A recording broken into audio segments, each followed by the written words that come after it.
All right, Shalom. Shalom. We want to start out by giving all praise, honor, and glory to Yahweh, by Hashem, Yahweh Shai, by Hashem, Rakakwadash. Double honor to the apostles and elders of Great Millstone. Shalom to all that came out there preaching the word of sincerity and truth. It's the brother Barzal and yeah, and we just got this just a video on the screen recording. We on the way to camp, and we just wanted to put a little bit more emphasis on the downfall of America through the spirit of power of Yahweh by Hashem, Yahweh Shai. The Lord is hitting this place from all degrees.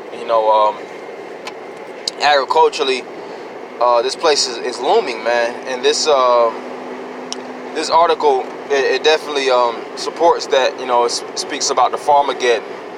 It says Farmeggedon looms. Only 30% of U.S. cornfields have been planted. 5-year average is 66%. So the percentages of American agriculture is declining, meaning that the people are going to actually suffer that.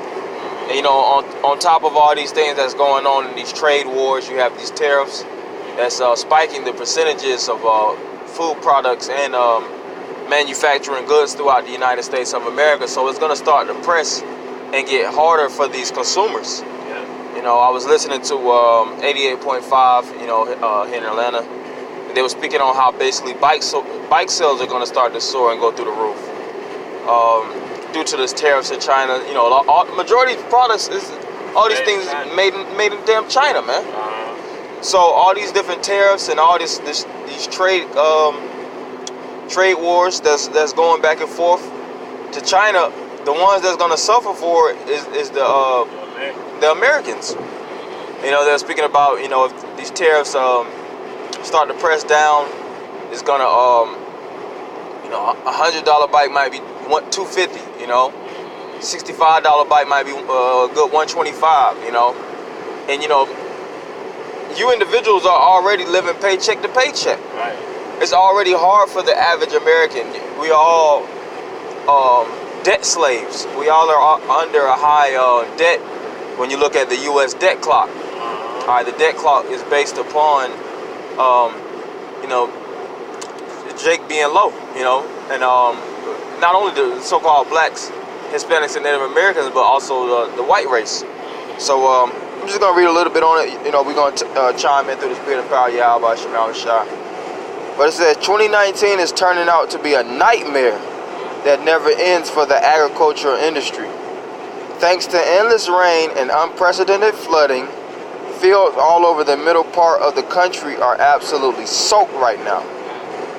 And this has prevented many farmers from getting their crops in the ground. Right, and this is biblical prophecy. The scriptures speak about how there's going to be wars, there's going to be rumors of wars, Famine. There's going to be famine, there's going to be a pestilence, there's going to be riots, there's going to be all these different situations that's gonna result in a turmoil and the downfall of these societies, especially Babylon the Great. Yeah, it's going to cause inflation. That's right. The agriculture being hit right now, like you was going into. You're not just gonna be able to go, into a grocery store and grab a thing of corn or tomato. One, because the price is going up, but your pay rate isn't. Two, the rich are going to already have majority of everything that's being produced. Yeah, they're the ones who have the money. They can go out and get it. That's right.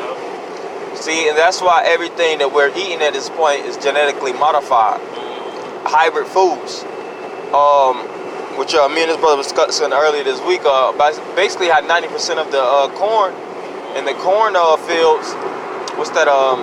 You have in the central part of America. I forget the term. Basically those major cornfields. It's a GMO, man.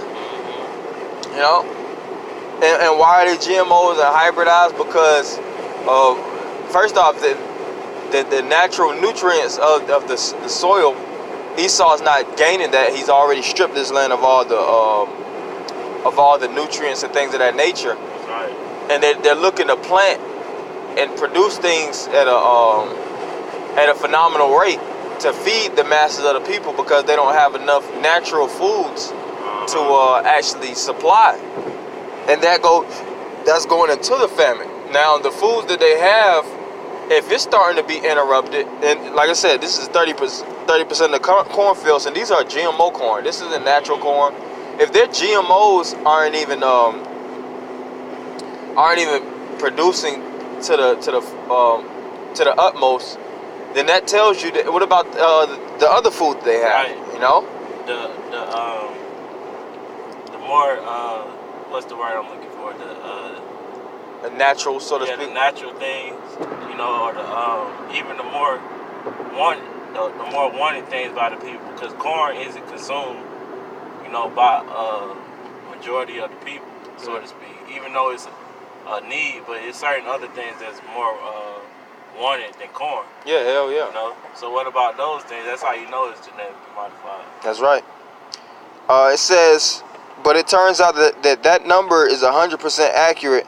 At this point, corn farmers are up against the wall because crop insurance final planting dates have either already passed or are coming up very quickly. In addition, for every day after May 15th, that corn is not in the ground, farmers lose approximately 2% of their yield.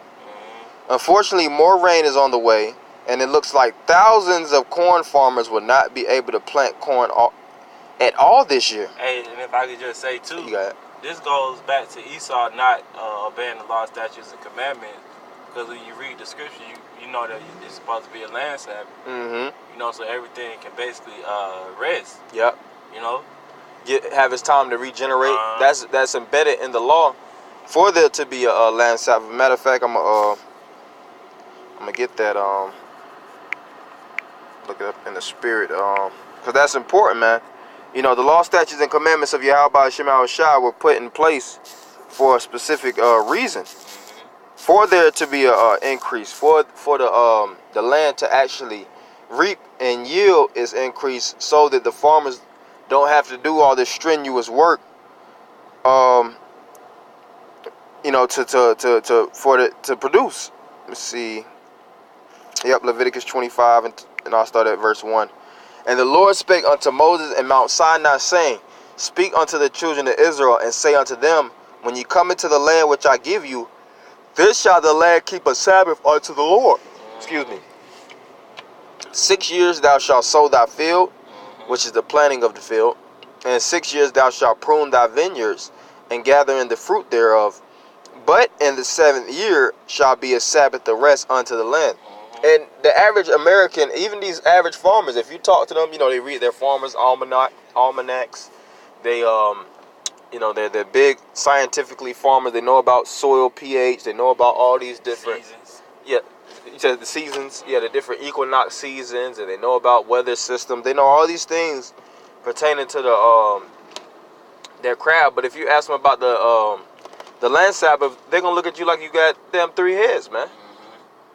Because these people weren't built upon the frame of the law, statutes, and commandments of Yahweh Shema Shai. And if they were to keep these things, ultimately the Lord would still curse the land, because Esau, you know, he can't just keep certain laws, pick and choose the laws that he wants to keep. Because if he actually were to keep all the laws, then he would have to bow down to the Israelites, and he's not going to do that. This land was never created for him to rule any goddamn way, man. The so-called white man is a natural-born slave. But it says, But in the 7th year shall be a Sabbath of rest unto the land, a Sabbath for the Lord. Thou shalt neither sow thy field nor prune thy vineyard. Yeah, and all the food that you would actually have in your produce would be used in that year. All right, and basically the follow-up. And multiple lands, like when you deal with the methodology of Gad would till one land, and then they would get off that land, and then they would transition to another land, and then come back to that land, you know, in due time. But they would give it this time to recycle, to get his nutrients and regenerate. But when you're constantly tilling, constantly breaking up land, because it's the earth. It's like the earth is likened unto a woman. When you're constantly tearing it apart, then it's not gonna have its time to restore itself. You know, which is transgressing the laws. So it says, that which groweth of his own accord of thy harvest thou shalt not reap, neither gather the grapes of thy vine undressed, for it is the year of rest unto the Lord. And the Sabbath of the land shall be meat for you, which is good for you, for thee and for thy servant, and for thy maid, and for thy hired servant, and for thy stranger that sojourneth with thee. Right. So the servants and the citizens, so to speak, of Israel at that time, they would actually be benefited from the land Sabbath. But due to the fact that Esau is selfish and he lives off of the spirit of greed, everybody's in a state of mourning. And I'm going to get that in, through the spirit of Proverbs 29:2, man. Yeah. When the wicked are in authority. That's why depression rates are at an all-time high. And these people don't know why they're depressed. Right. They don't actually, they can't really trace their depression and see who the main culprit of all this wickedness is. I was watching a fucking video earlier today, or maybe it was yesterday, I forget. Actually, it was yesterday, To Catch a Predator.